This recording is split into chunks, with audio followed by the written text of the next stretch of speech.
چنانچہ روایات نے یہ عنوان دیا ہے۔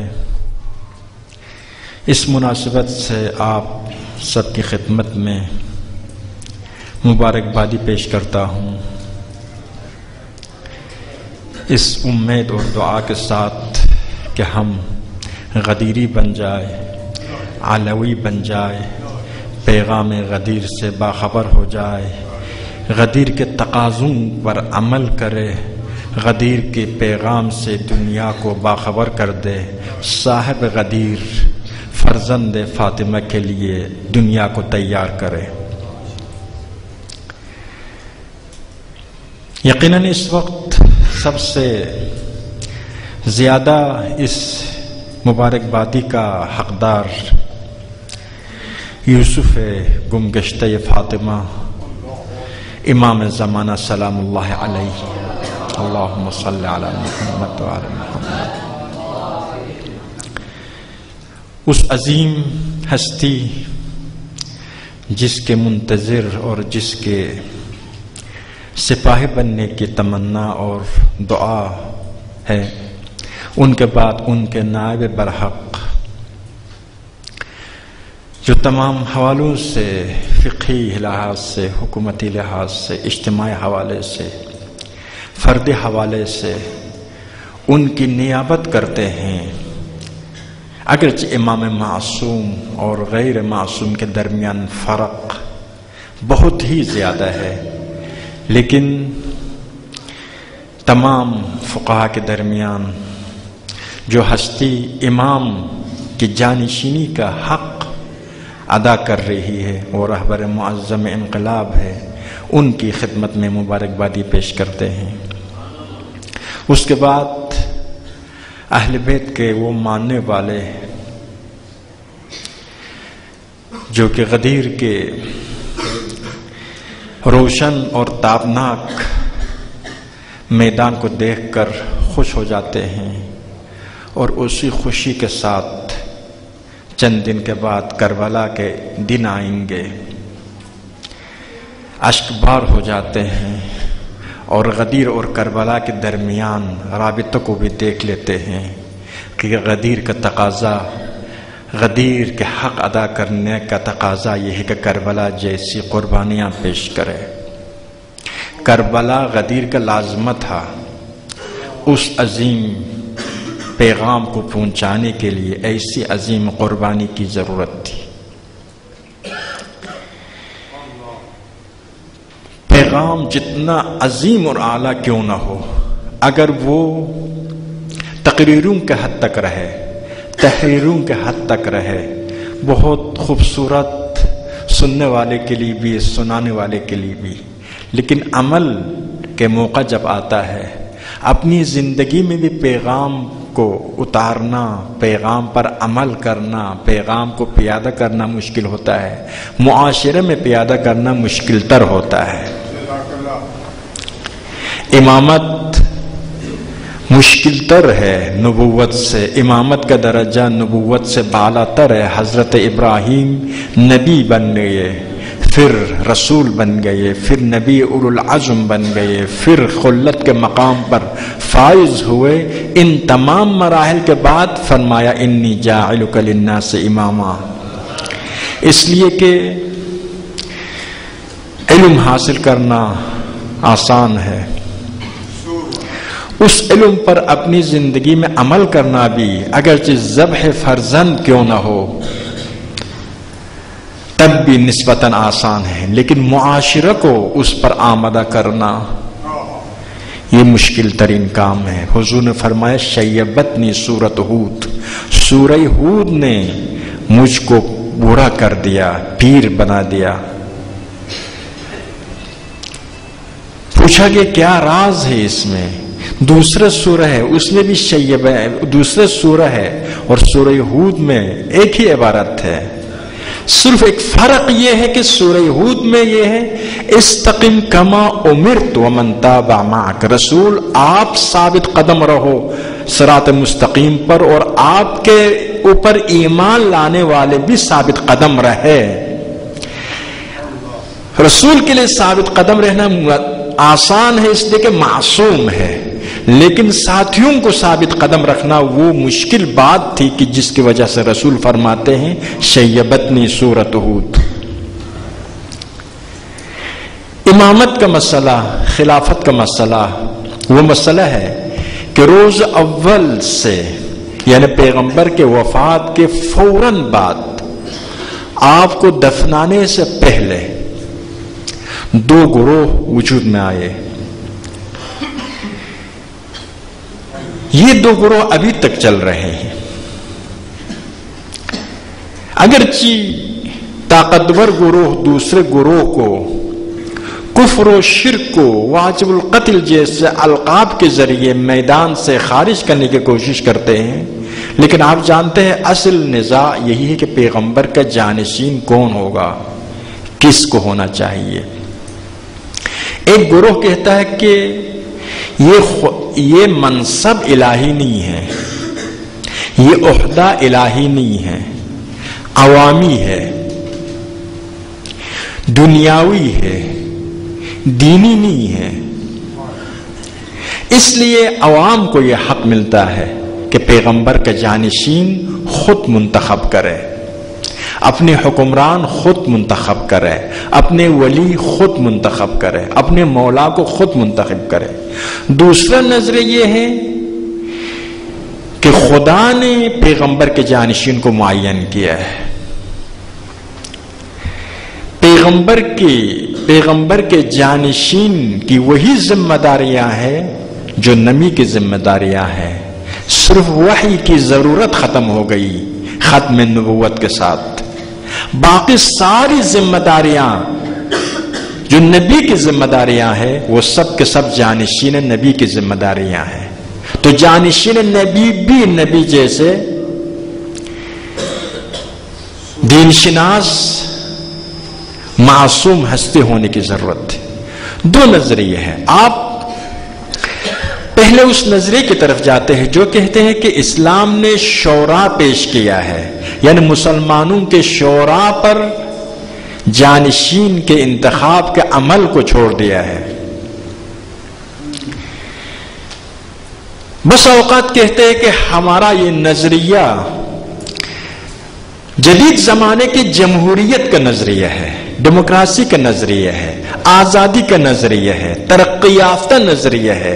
ہم نے 14 صدیاں پہلے جمہوریت کا نظریہ پیش کیا اور پیغمبر کے جانشینی کے مسئلہ کو اس نظریے کے مطابق حل کیا، لیکن آپ دیکھ سکتے ہیں جمہوریت کے جو نظریے ہے اس کی بنیاد شرک پر ہے۔ ایک مسلمان اگر کہتا ہے کہ ہمارا نظریہ حکومتی نظریہ جمہوریت ہے، جس جمہوریت کے بانی اور اس کے فکر ڈالنے والے مغرب ہے، تو در حقیقت مشرکانہ سوچ ہے۔ اس جمہوریت میں خدا کے لیے کوئی مقام نہیں ہے۔ مغربی جمہوریت میں ایک پاگل کو حق ملتا ہے قانون سازی ادارے میں بھی ووٹ ڈالے اور حکومت میں بھی ووٹ ڈالے، یعنی اس کے ووٹ سے صدر بنے گا، اس کے ووٹ سے وزیر اعظم بنے گا، اس کے ووٹ سے پارلیمنٹ کے قانون ساز افراد جائیں گے، لیکن خدا کو ایک ووٹ کا حق نہیں ہے۔ مغربی نظام کی بنیاد اس بات پر ہے کہ انسان کے اوپر حکومت کرنے کا حق کسی اور کو نہیں، صرف خود کو حق ہے۔ انسان کے لیے قانون بنانے کا حق کسی اور کو نہیں، صرف اس کے لیے حق حاصل ہے، یعنی خدا کو حق نہیں ہے کہ میرے لیے قانون بنائے، خدا کو یہ حق نہیں ہے کہ میرے اوپر حکومت کرے، یہ حق صرف میرا ہے اور میں اپنا حق کسی کو نمائندہ بنا کر اسمبلی میں بھیجتا ہوں یا اس کو حکومت کرنے کے لیے معین کرتا ہوں۔ اس کی بنیاد یہ ہے کہ میرے اوپر نہ حکومت کرنے کا کسی کو حق ہے خدا کے ساتھ، خدا سمیت، اور نہ میرے اوپر قانون بنانے کا، کسی کا قانون میرے اوپر لاگو نہیں ہو سکتا ہے، مجھے حق ہے۔ مغربی جمہوریت کی بنیاد خدا کے انکار پر ہے، خدا کے لیے کوئی حیثیت قائل نہیں ہے۔ اسی لیے ایک ایسی بات کرنے والے در حقیقت نہ اسلام کے شورا سے باخبر ہے، نہ جمہوریت، مغربی جمہوریت سے باخبر ہے۔ مغربی جمہوریت کی دلیل بھی یہ ہے کہ اس قوم کا ایک معین نصب العین نہیں ہے، قوم جس طرح جانا چاہے اس طرح جانے دو۔ مغربی جمہوریت یعنی لوگ جس طرح کی زندگی انتخاب کرنا چاہتے ہیں انتخاب کرنے تو وہ چیز جو کل تک بدترین عمل سمجھی جاتی تھی آج وہ جائز ہو جائے گا جب اسمبلی میں اکثریت کی ووٹ پڑ جائے۔ آپ نے مغرب کے کچھ اعمال جو انتہائی شرمناک اعمال ہے دیکھتے ہیں کہ جب اسمبلی نے ووٹ ڈالا تو وہ کل جو شرمناک عمل تھا آج قانونی عمل بن جاتا ہے، کیونکہ ان کے نظر میں خدا کو بھی قانون بنانے کا حق نہیں ہے۔ تو اسی لیے اسی طرح سے بامقصد نہیں ہے انسان مغربیوں کی نظر میں۔ مغربیوں کے نظر میں انسان ایک حیوان ہے جو ترقی یافتہ ہے، اس کے سامنے کوئی مقصد اور نصب العین نہیں ہے کہ جس کے طرف روان دوان ہو، جس طرف خود جانا چاہے اس کو جانے دے۔ لیکن ایک مسلمان کس طرح سے ایسی بات کر سکتا ہے؟ مسلمان امت ہے، بامقصد ہے، نصب العین ہے، بندے خدا ہے، اس منزل کی طرف جانا چاہیے جس منزل کو خدا نے معین کیا ہے، اس صراط المستقیم پر چلنا چاہیے جس صراط المستقیم کی نشاندہی قرآن و سنت نے کی ہے۔ اسی لیے مغربی جمہوریت کے لیے اسلام میں کوئی مقام نہیں ہے، کوئی حیثیت نہیں ہو، نفی ہے خدا کے بعد۔ لیکن اسلام اگر جمہوریت کو قبول کرتا ہے اس کو مسلمان بنانے کے بعد قبول کرتا ہے، یعنی اسلام کے دائرے کے اندر قرآن و سنت کے اطاعت کرتے ہوئے انسانوں کو ہم اختیار دیتے ہیں۔ اسلام کے دائرے کے اندر خدا کی بندگی کرتے ہوئے، شریعت کی پابندی کرتے ہوئے، جتنی شریعت نے اجازت دی ہے، جتنے قرآن نے اجازت دی ہے، جتنے سنت نے اجازت دی ہے، اتنا انسانوں کو اختیار ہے اپنی زندگی میں۔ سارے مسلمان مل کر 100% مسلمان، 1.5 ارب مسلمان 100% مل کر جھوٹ کو جائز قرار دے دے، یہ کسی کے بس کی بات نہیں ہے۔ تو یہاں سے پتہ چلتا ہے یہ پہلا اس مسئلہ کو حل کرے کہ مغربی جمہوریت اسلامی شورا کے ساتھ ایک اجنبی چیز ہے، اس کو اپنے نظریے کی تقویت کے لیے ناجائز استعمال کرتے ہیں۔ تو جانشین پیغمبر کے بارے میں 2 نظریہ، ایک شورا کا نظریہ، دوسرا یہ کہ خدا نے تعیین کر کے پیغمبر کے جانشین کی نشاندہی کی ہے۔ اب شورا کے نظریے میں دلیل پیش کرتے ہیں، قرآن کا ارشاد ہے وَأَمْرُهُمْ شُورَى بَيْنَهُمْ، مسلمان اپنے امور کو شورا کے ذریعے حل کرتے ہیں۔ مسلمانوں کی صفت یہ ہے اپنی باتوں کو شورا کے ذریعے حل کرتے ہیں۔ پیغمبر کو حکم ہوا وَشَاوِرْهُمْ فِي الْأَمْرِ، رسول اپنے مسائل میں ان سے مشورہ لیا کرے، فَإِذَا عَزَمْتَ فَتَوَكَّلْ عَلَى اللَّهِ، لیکن ان سے مشورہ لینے کے بعد ارادہ کرنا، تصمیم گیری کرنا آپ کا کام ہے۔ تو ایسی آیات سے، البتہ یہ دوسری آیات ان کے برخلاف ہے، کیونکہ فرماتا ہے کہ ان سے مشورہ لے لے، لیکن ان کے مشورہ ماننا ضروری نہیں ہے، پوچھے، مشورہ لے لے، پھر تصمیم گیری کا حق آپ کو ہے۔ فَإِذَا عَزَمْتَ وَشَاوِرْهُمْ فِي الْأَمْرِ، ان سے مشورہ لیا کرے۔ فَإِذَا عَزَمْتَ، اگر آپ ارادہ کریں گے، پس ارادہ کا حق سارے مشیروں کو نہیں ہے، آپ ارادہ کریں گے فَتَوَكَّلْ عَلَى اللَّهِ، جب ارادہ کیا پھر کسی بات سے نہ ڈرو، آئندہ کیا ہوگا، کیسا ہوگا، لوگ ساتھ دیں گے نہیں دیں گے، دشمن کی چالاکیاں مکاریاں کیا ہے، خدا پر توکل کرو اور اقدام کرو۔ تو امرہم شورا بینہم، اس سے استفادہ کرتے ہیں کہ مسلمان کے اپنی باتیں، اپنے مسائل شورا سے حل کرتے ہیں۔ بس اس بنا پر حکومت کا مسئلہ، جانشینی پیغمبر کا مسئلہ بھی شورا کے ذریعے حل کرتے ہیں۔ اس بات پر اعتراض یہ ہے کہ آیا جانشینی پیغمبر لوگوں کے مسائل میں سے ہے یا دین کے مسائل میں سے ہے؟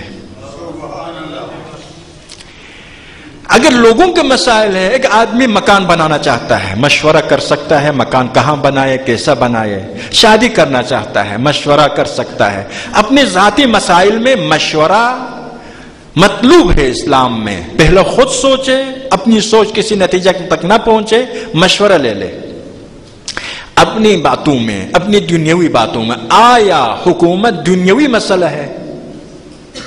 جانشینی پیغمبر بہتر کہوں، کیونکہ جانشینی پیغمبر صرف حکومت نہیں ہے، تمام باتوں میں پیغمبر کی جانشینی کرنا ہے.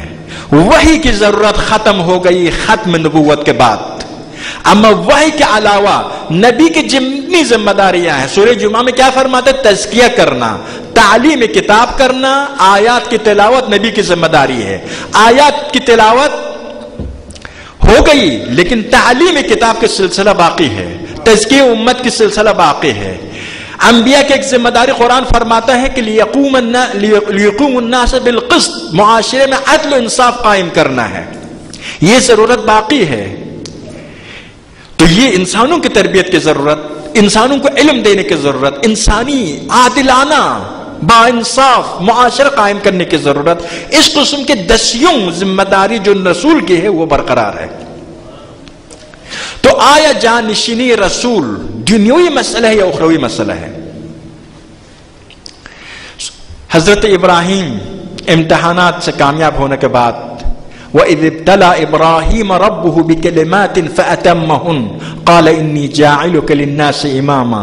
جب خدا نے، یاد کرو اس وقت کو جب خدا نے ابراہیم سے امتحان لیا کچھ باتوں کے ذریعے، فَأَتَمَّهُنَّ ابراہیم کامیاب ہو گئے ان تمام امتحانات میں. قَالَ إِنِّي جَاعِلُكَ لِلنَّاسِ إِمَامًا، ابراہیم میں آپ کو امام بنا رہا ہوں. قَالَ وَمِن ذُرِّيَّتِي، فرمایا کہ میری ذریت کو بھی یہ مقام مل سکتا ہے. قال لا ينال احد الظالمین، ظالمین کو یہ مقام نہیں مل سکتا. آپ کی ذریت کو مل سکتا ہے لیکن ذریت میں سے جو ظالم ہے انہیں نہیں مل سکتا. میں آیت کی اس حوالے سے گفتگو کرنا میرے مد نظر نہیں، صرف میرا شاہد مثال یہ ہے جاعلک للناس، امام بنانے والا خدا ہے. انی